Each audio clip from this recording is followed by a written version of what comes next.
Well, welcome everybody. I'm so excited to be talking to Janyne Peek Emsick today. She was our game changer woman this month. Uh, and there's so many great things we're going to chat about. Janyne, thank you so much for joining me. Oh, Andy, thank you for inviting me. What an honor. Thank you. Well, let's just talk a little bit. Your executive coach, that's one of your businesses. You do a lot of different things, and that's a lot of the focus in the Metro Magazine publication this month. But let's just talk a little bit about you. So where'd you come from? Why are you here? What brought you to Omaha? You've got a story to tell. Well, it's actually kind of fun because it's a perfect week because I woke up this weekend and I said, oh my goodness, this is the 12-year anniversary of when my husband and I met and when we had our first conversation. And I actually said, Alexa, when did the Chicago Bears play the Colts? In the fall of 2008. And I got the date. It was September 7th at 7:15 p.m. And the reason that's important is because my husband called me that day, and it's the first time we spoke. We'd met on eHarmony, and I was driving from my brother's house in Chicago with my top down on the convertible, listening to the Super Bowl rematch. And I told him, I said, if you want to talk, you're going to have to turn on the game and then give me play-by-play as we're having a conversation. And so I turned off my radio, and my very introverted husband, Michael from Omaha, is what he was called then, and I ended up talking through all four quarters of the Bears-Colts game that night, and the Bears won, unlike the Super Bowl. So literally, this is our fall when we remember when we met, and I remember a year later I moved to Omaha, Nebraska. Wow, because you are, and I'm quoting you from the story, a die-hard Chicago Bears fan. I am. Yeah. Yeah. Yeah. In fact, my Walter Payton jersey is right over here because I'll be making chili later for the NFL season starting. So I am. And my joke is, as a diehard Bears fan, that I've learned about what it means to be committed in a relationship, because we have seen a few highs and lots of lows, and if you stick with them, you can stick through anything. Yeah. So you got here to Omaha. You and your husband, Michael, married. You guys started an architectural firm, correct? Mm-hmm. So actually, and I had put this together in that conversation we had on September 7th. One of the first things he shared with me was that he had always had a dream of having an architecture firm, and we married in 2009, that fall. And that was always kind of simmering in our kind of conversations. And then things seemed to be right to do that. In May of 2012, we launched Emsick Architects, and that's his dream come true. And it turns out that it becomes a way for me to kind of practice what I preach and walk my own talk in helping provide leadership for that firm when I'm not an architect. It really is about culture and identifying systems that we need to thrive.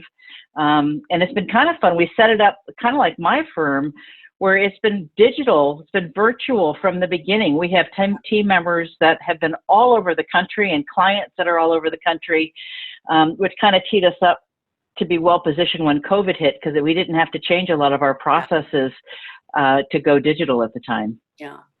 Well, let's talk about your coaching company. And I know that's what you're passionate about, and really helping women and leaders, women to become leaders, and women in leadership positions. So yeah, how did that begin? And let's talk a little bit about that.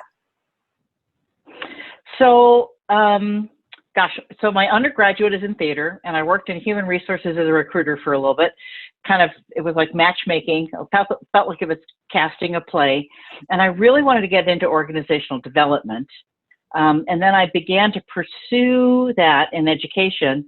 And ultimately, I felt like what I wanted to do was have the freedom to have my own business where I could serve as a consultant. I'm wired as a consultant, much more than wired as somebody who would be longstanding. I'm a change agent at heart.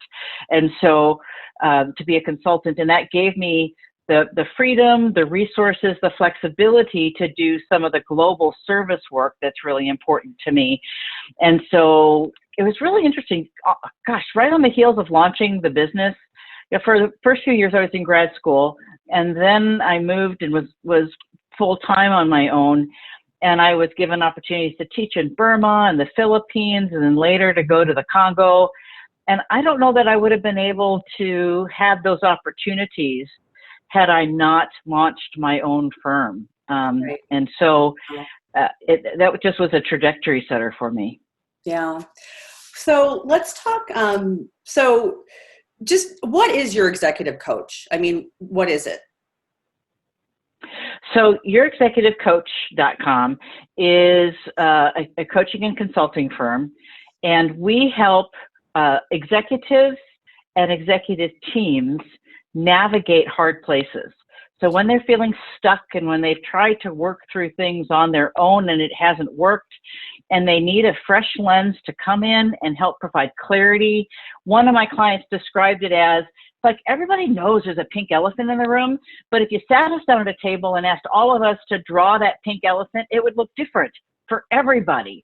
And you came in and helped us understand what that shared pink elephant was and helped us provide a path towards unity.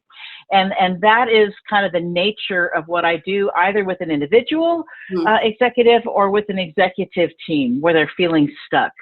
Yeah. So there are other things, you have other roles. So let's talk about Professional Women's Connect. You're co-founder of that. Is that correct? Yep. Yep. And when did that start? It seems like I've been going to these events for years. Well, that's interesting. So when I moved here, I married Mike. He's one of 9 kids. Figure that out. And there's a gazillion Emsicks around town, but many of them are teachers, or they're in the insurance industry, as opposed to being in kind of the stream where I would have connections into business. And so, and Andy, I don't know about you, but I hate networking. I am not a good networker. People are always surprised by that. I'm a wallflower. Yeah. And unless I have a job to do. And when I have a job to do, then it's a whole different ballgame. And so I moved here and kind of knew nobody. And it was serendipitous.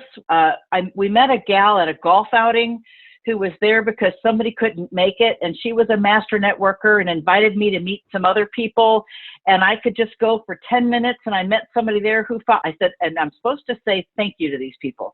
So I sent a thank you email, and this person said, let's go ahead and have some coffee, and which we did.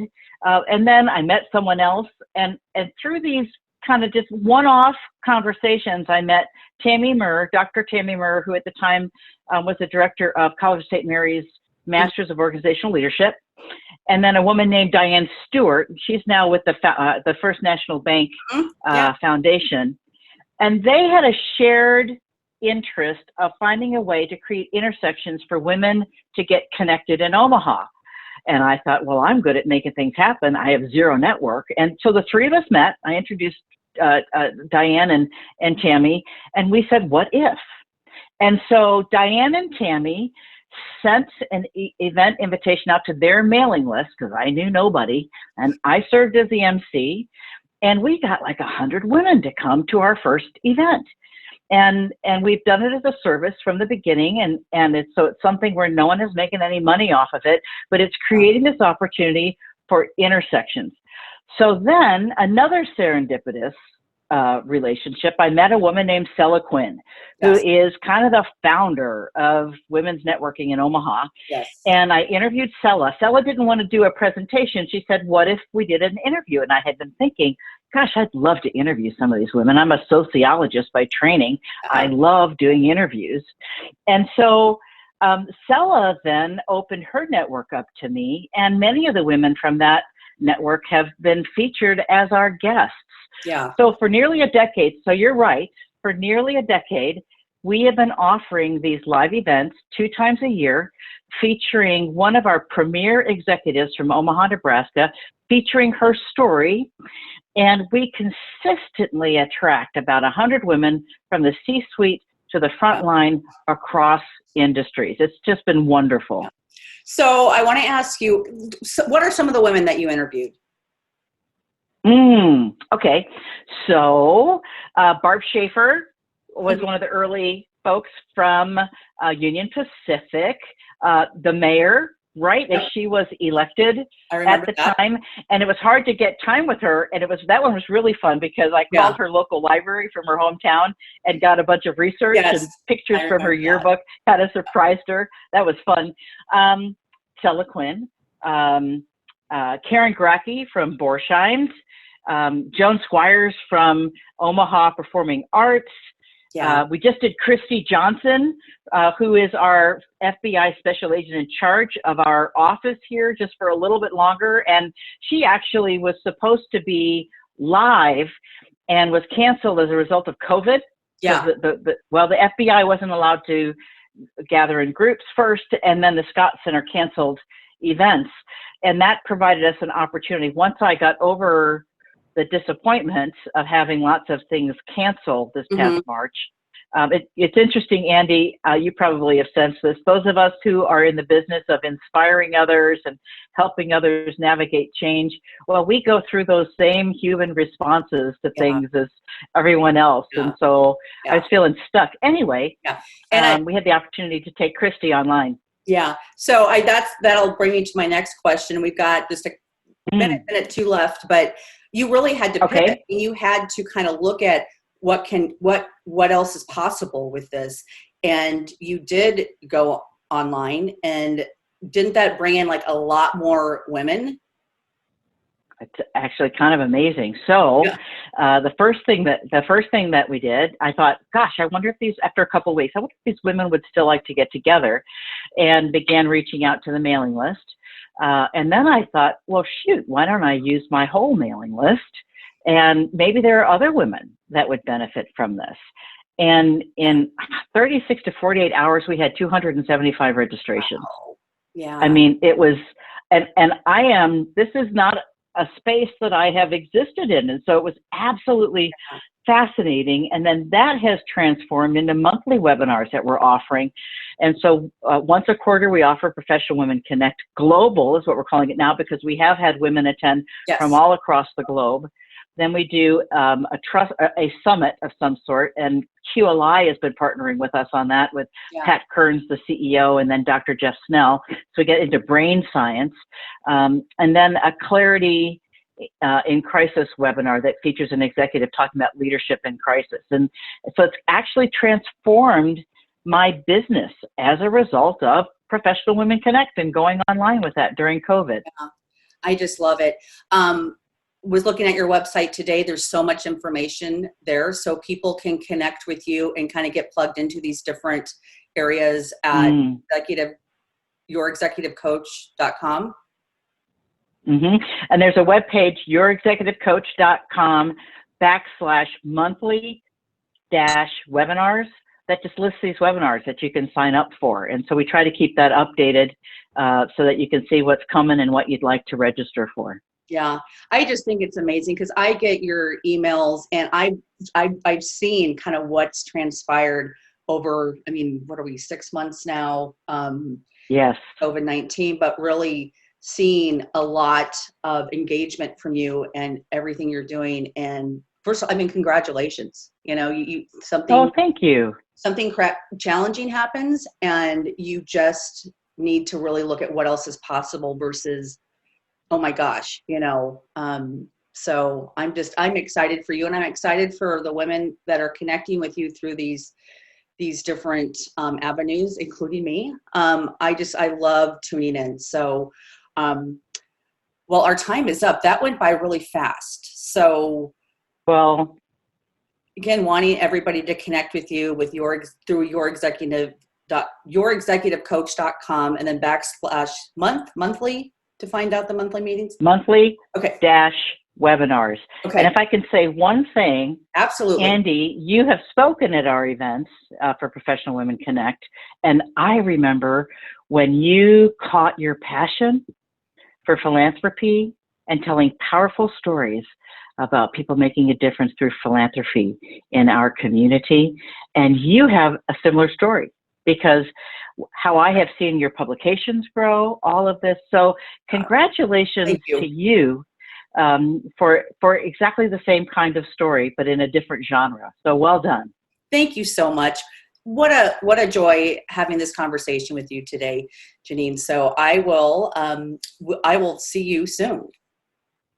And we need to have a walking meeting. Let's do that one of these days. Absolutely. Okay. All right. Okay. Take care. Thank you.